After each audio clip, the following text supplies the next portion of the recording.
jeu.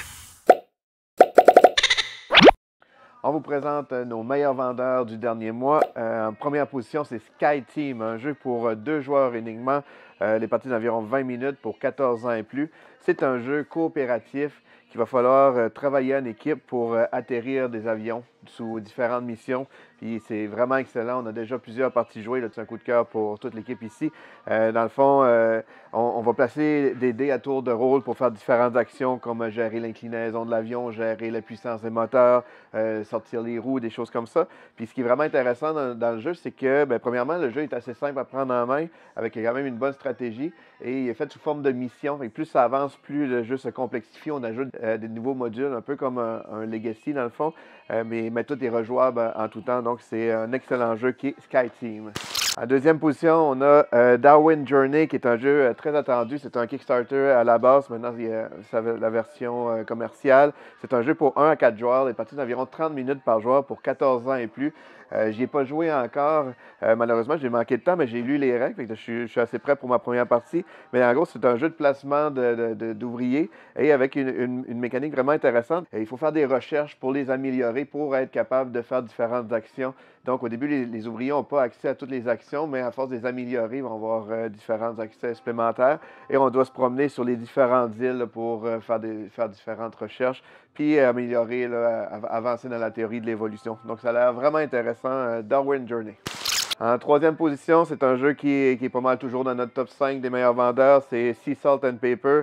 C'est un jeu pour 8 ans et plus, les parties d'environ 30 minutes pour 2 à 4 joueurs. C'est un jeu de cartes quand même assez simple. Dans le fond, on essaie de faire différentes paires pour faire des points et faire différentes actions spéciales, comme aller voler des cartes d'un autre joueur, aller chercher une carte spéciale dans la défausse ou des choses comme ça. Mais la mécanique principale qui rend le jeu vraiment excitant, c'est qu'il y a 2 façons de terminer la fin de la manche. Et dès qu'un joueur a au moins 7 points, soit dans sa main et ou devant lui, il peut déclarer la fin de la manche et même prendre une prise de risque s'il pense avoir vraiment une main supérieure aux autres, il peut donner une dernière chance à tous les autres joueurs qui vont jouer une dernière fois. Et si c'est encore ce joueur-là qui domine, mais c'est seulement lui qui va marquer la majorité des points. Les autres vont seulement avoir une minime compensation. Donc ça ajoute vraiment une belle dynamique dans le jeu. Donc c'est très bon, Sea Salt and Paper.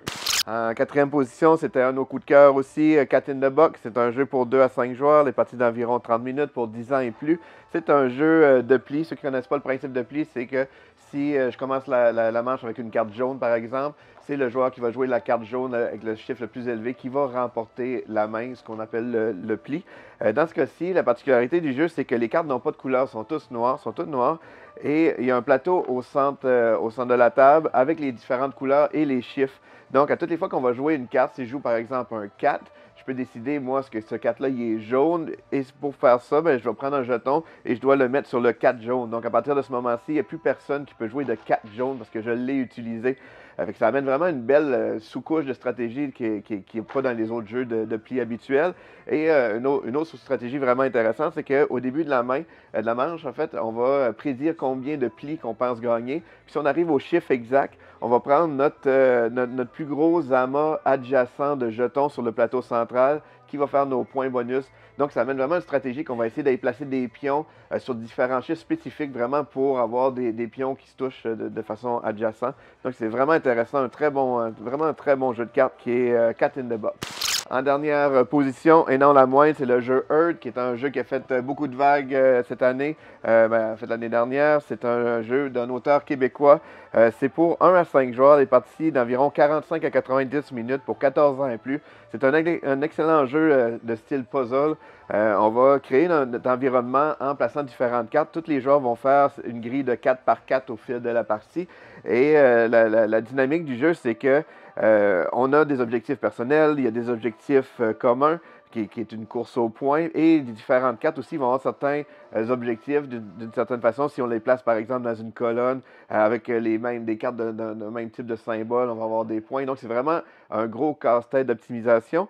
Mais une des parties du jeu qui est vraiment le fun, c'est que la mécanique de base est super simple et très fluide. C'est qu'on a juste le choix de 4 actions qui vont être des actions un peu de base comme piocher des cartes, jouer des cartes dans notre grille, ajouter du feuillage ou des choses comme ça. Et l'autre twist, c'est que tous les joueurs vont profiter de notre action, sauf que le joueur qui a choisi l'action va avoir un bonus. Donc, par exemple, s'il choisit l'action piocher des cartes, moi, je vais piocher un nombre de cartes supérieur à ce que les autres joueurs vont piocher. Donc, c'est un jeu très fluide, mais avec un très gros casse-tête bien monté, qui est Earth. Lis le jeu.